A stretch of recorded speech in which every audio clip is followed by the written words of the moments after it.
안녕하십니까. 진재통의원 이종진 원장입니다. 저희 병원은 한방과 양방을 협진으로 그리고 대체예약까지 함께 모든 예약들을 포함해서 환자분의 불편감을 해소하기 위한 궁극계 전문치료 의료기관입니다. 오늘 여러분과 함께 얘기해 볼 부분은요, 저희 병원에서 어떤 치료를 하는지에 대해서입니다. 첫 번째로 저희가 주로 하는 게 주사다 보니까 주사에 관해서 설명을 드리도록 하겠습니다.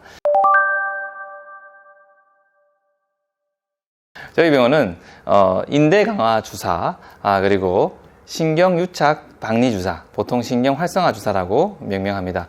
세 번째로는요, 근막 박리 및 고유감각 수용기 재활 주사 정도로 설명드릴 수 있습니다. 자, 먼저 인대 강화 주사는 여러분들 많이 들어보셨죠? 프롤로테라피란 이름으로 더욱 유명해져 있고요. 되게 이제 1940년대에 미국에서 해켓이라는 분께서 처음 개발하신 겁니다. 프롤로테라피란 포도당이라든가 아니면 페놀이라든가 여러 가지 주사제를 정확히 인대나 힘줄들, 말 그대로 연부 조직에 주사를 해서 일종의 면역 작용을 유발해 가지고 튼튼해지는가를 확인하고 그로 인해서 계속적으로 연구가 되어 오던 그런 주사입니다. 우리 모든 관절과 척추에는 인대랑 힘줄이 붙어 있습니다. 인대란 것은 뼈와 뼈를 연결하는 성분이고요. 그 다음 힘줄이란 것은 근육과 뼈를 연결하는 그런 성분입니다. 그런 부분들이 뼈와 뼈를 연결해서 뼈를 튼튼하게 만들죠. 무슨 말이냐면 관절의 안정성을 줍니다. 우리 모든 관절들은 불안정하다 보면 통증을 느끼게 됩니다. 결국은 이게 불안정해져서 덜렁거리면서 자기 각도에 안 맞는 잘못된 각도로 운동을 하고 그로 인해서 다치고 그로 인해서 통증이 생기는, 염증이 생기고 통증이 생기는 그런 병변이 유발되고 합니다. 그래서 우리가 아프니까 병원을 가게 되는 것이죠. 그런 불안정한 관절에 인대랑 힘줄들을 튼튼하게 만들어서 안정성을 주는 겁니다. 그러면 그 관절, 무릎이라든가 팔꿈치, 손가락, 어깨 어디든 간에 그런 관절들이 딱 자기가 규정된 각도로 정확하게 움직이면 증상이 없는 거죠. 통증이 안 생기는 거죠. 자, 그러면 지금 가장 안정성 있게 쓰이는 주사제는 결과적으로 12.5% 포도당을 쓰는 것이 가장 안정하기 때문에 요즘은 12.5% 포도당을 주로 쓰게 되고 있고요. 그와 함께 인대 강화에 도움되는 재생물질들을 이런 프롤로테라피에 많이 사용하고 있습니다. 되게 프롤로테라피 인대 강화 주사라는 것은 치료 테크닉이고요. 그 안에 약물들은 여러 가지 쓸 수가 있는데요.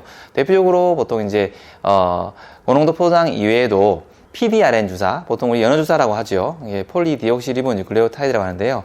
이게 폴리에서 폴리만 빼버리면 DRN이 되는데요. 이게 DRN이 DNA랑 같은 말입니다. 그래서 보통 우리 DNA 주사라고 말을 많이 하고 있습니다. 연어 정소에 있는 성분이 이런 성분이 많이 있는데요. 연어 정소에서 이 성분을 추출해가지고 주사를 하면 이 PDRN이 인대나 힘줄에 들어가서 이 PDRN 성분이 염증을 좀 줄여줍니다. 그와 함께 이 안에 있는 여러 가지 성장인자들, 우리가 우리 상처가 나면 상처를 치료해 주잖아요. 그 치료해주는 인자들이 혈액 안에 있는데 그 혈액을 모아서 성장인자를 작용하게 만들어서 재생을 시켜주는 손상된 인대나 힘줄들을 튼튼하게 만들어준다고 보시면 되고요. 그 다음에 다른 주사로는 되게 이제 라이넥 같은 주사를 쓰고 있는데요. 이게 태반 주사입니다. 태반 계열의 재생 주사인데 이게 태반 계열의 재생 주사는 되게 라이넥과 그 다음 메르스몬 계열의 주사로 나눠지는데 메르스몬 계열의 주사는 되게 서브큐, 피하 주사만 허가가 되어 있습니다. 그렇기 때문에 실제로 인대 강화 주사를 하려고 그러면 라이넥을 쓰는 게 맞습니다. 좀 비용이 더 비싸지만 환자분 치료를 위해서 저희들은 주로 비싼 주사를 많이 쓰고 있습니다. 그리고 이런 인대 강화 주사를 통해서 인대가 힘줄이 튼튼해져 버리면 결국은 그 관절이 튼튼해지니까 통증이 많이 줄겠죠. 근데 실제로 통증을 유발할 때는 그 신경이 가서 신경말단 수용기가 통증을 포착을 하고 머리에 통증을 느끼는 게 기본적인 원리인데요.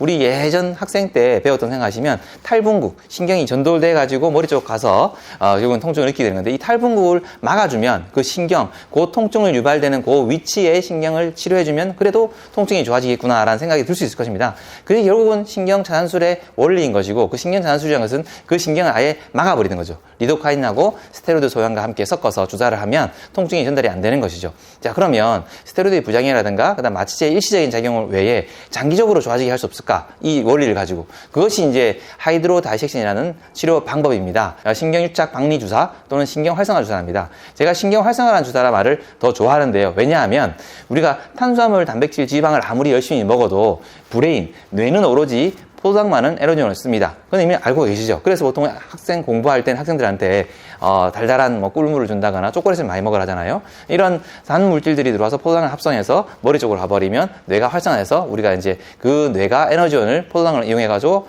쓰는 거죠. 자, 그러면 말초신경도 마찬가지입니다. 우리 모든 조직들, 신경 조직들은 그런 포도당을 에너지원으로 쓰는데요. 이 포상이 그대로 가는 게 아니라 적당한 여러 가지 경로를 통해서 신경으로 가는 거예요. 결국 그 신경이 분질해 나가는 경로를 우리가 다 알고 있으면서 가장 효과적인 경로를 차단해주면 제일 효과가 좋은 거죠. 차단이보다는 그 신경을 활성화시켜주면 그 신경이 계속적으로 통증을 느끼도록 머리 쪽으로 신호를 보내고 있으니까, 그래서 그 신경의 주사를 정확히 해준다 하면 결국 이게 치료되는 거예요. 그게 바로 제가 말씀드리는 신경 활성화 주사이고요. 세 번째인 근막 박리 및 고유감각 수용기 자극 주사에 대해서 설명드리도록 하겠습니다. 근막이란 것은 여러분 다 아시다시피 이제 우리 근육이라든가 힘줄 겉을 싸고 있는 겁니다. 이 근육과 힘줄을 싸고 있는 부분도 있고요. 또 근육과 근육을 이어주는 부분도 있고요. 우리 인체에 이 근막이라는 것이 굉장히 다 여러 군데에 다 숨어 있는데요. 이런 근막이 유착이 되거나 하면 근육과 근육 사이에서 문제가 생겨서 근육이 서로 작동을 잘 못할 수도 있고요. 그 다음에 근육과 피부 사이에서 있는 근막이 작동을 잘 못하면 또 그 사이에서 작동을 못해서 우리가 좀 불편감을 느끼거나 통증을 느끼거나 할 수도 있어요. 따라서 이런 근막 중에서 방금 말씀드린 근육과 근육뿐만 아니라 피부와 근육 사이에 있는 근막들도 굉장히 중요해요. 거기에는 고유감각 수용기들이 굉장히 많아요. 고유감각 수용기가 뭐냐면 우리 인체에 많이 있습니다. 실제로 힘줄에도 있고 인대에도 있고, 특히나 많이 분포한 것은 이 피부 겉대에 많이 있어요. 그래서 이 고유감각 수용기들이 작동을 잘하면 굉장히 이제 여러 가지 이로운 점이 있지만, 얘가 작동을 잘 못하면 여러 가지 불편감이 되게 많습니다. 움직임의 장애도 있을 거죠. 통증도 있어요. 여기에 유착이 돼가지고 작동을 잘 못하면 어깨가 통증이 있을 수도 있고, 어깨가 잘 안 움직일 수도 있고, 우리가 보통 유착성 관절낭염을 예를 들어서 50견이라 그러죠. 일본 사람들이 지은 50대 이 환자가 많다고 해서 50견이라는 이름 지어놨어요.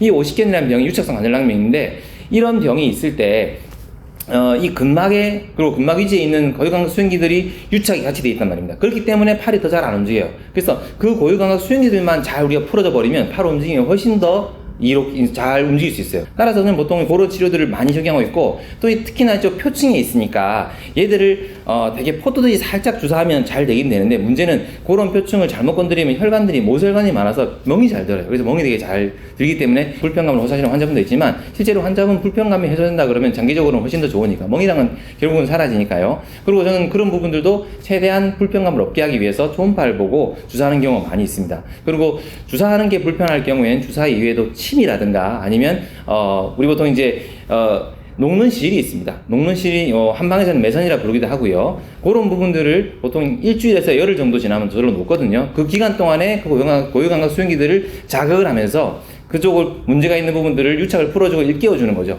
그렇게 하기 위해서 그런 실을 치료하기도 합니다. 여러 가지 치료 방법을 가지고 또 여러 가지 도구를 가지고 치료하는 이유는 그만큼 환자분들의 불편감을 최대한 많이 덜어주기 위해 제가 열심히 공부하고 그걸 또 실제로 적용해 보면서 여러 가지 좋은 부분들을 융합해가지고 적용하기 때문에 그렇다고 보시면 되겠습니다. 10년 전부터 학회에서 이런 치료 방법을 설명을 하고 있었고, 제가 냈던 임상 브롤로 테라피 나름대로 의사들 쪽에서는 굉장히 많이 알려진 책입니다. 제가 그 책을 한 3년간 집필을 했었는데 그 내용에도 이런 방법을 설명을 하고 있습니다. 따라서 이제 이걸 제가 오랫동안 연구해서 나온 방법이라서 이걸 요즘에 들어서 좀 활성화되고 있던데요. 제 치료를 많이 하고 있습니다. 인대 강화 주사라든가 신경유착 박리 주사라든가 그다음 근막 박리 및 고유감각 수용기 재활 주사, 이런 것들이 포함된다고 볼 수 있습니다. 이런 세 가지 방법을 통해서 환자들 통증이 되게 많이 좋아집니다. 그래서 저는 적극적으로 치료하고 있고, 이렇게 세 가지 방법을 이용해서 우리 환자분들이 불편감을 해소할 수 있도록 항상 노력하고 있습니다.